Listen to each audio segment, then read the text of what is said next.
Hello guys, welcome back to my channel. तर स्वागत आहे. तर दिवसाची सुरुवात सगळ्यात अगोदर मी मेथीचं पाणी पिऊन करते आणि त्याच्यानंतर उकळलेलं गरम पाणी. तर ह्याच्यापासूनच माझी दिवसाची सुरुवात होते. आणि आज भाजीला काय करू, तर फ्लावर होता, फ्लावरची भाजी बनवली. भाजी शिजायला टाकली तोपर्यंत पीठ मळून घेतलं मस्तपैकी. तर तुम्ही असं करता का, मला कमेंटमध्ये सांगा. तेलाची पिशवी जी राहिलेली असते त्याला आपण त्याच्यामध्ये पीठ टाकून मस्त मळून ते तेल वाया न घालवता आपण असं करू शकतो. तर दिस इज अ मदर इंडिया. मी काय करत असते पहिले 5 म्हणजे आम्हाला फक्त 5च चपात्या लागतात. यांना डब्याला 2 आम्हाला नाश्त्याला आणि मला 1. तर मी अगोदर म्हणजे 4 पदरीच्या आम्ही चपात्या करत असते मी.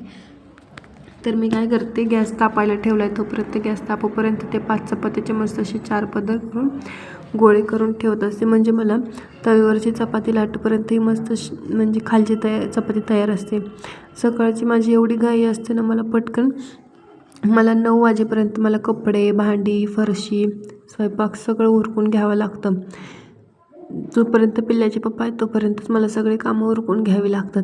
त्यामुळे माझी खूप फास्ट घाई असते. पण त्याच्यातच आपण व्हिडिओ काढायचं तर काही सोडायचंच नाही. एक आवड म्हणून आपण व्हिडिओ काढत असतो. भले व्हायरल होऊ नाही होऊ, पण आपले स्वतःचे एक आठवणी जपण्यासाठी मी व्हिडिओ काढत असते. आणि हे बघा, माझी चपाती मस्त अशी फुगते पण. तुम्हाला वाटत असेल मी नुसतं चपात्याच लाटते, तर फुगते पण माझी चपाती मस्त. तर ही बघा किती मस्त फुगती आहे. तर मी हे सगळं चपात्या केली, भाजी केली. आता मी स्वतःसाठी चहा बनवते. चहा बनवून मला चहा शिजतोय तोपर्यंत म्हणलं रात्री घासलेले भांडे पण लावून टाकले. तोपर्यंत त्यांचा पिल्याच्या पप्पाचा डबा भरला. डबा भरूपर्यंत माझा चहा शिजला मस्तपैकी. मी चहा चपाती खाल्ली. चहा चपाती माझी फेवरेट डिश आहे. मग ते सगळं खाऊन पिऊन मी भांडी घासायला घेतली.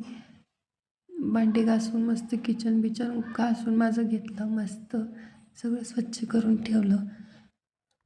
आणि मी कपडे धुताना आणि फरशी पुसताना क्लिप काढायचंच माझं राहून गेलं, त्यामुळे त्याच्यामध्ये दिसत नाही आहे, सॉरी.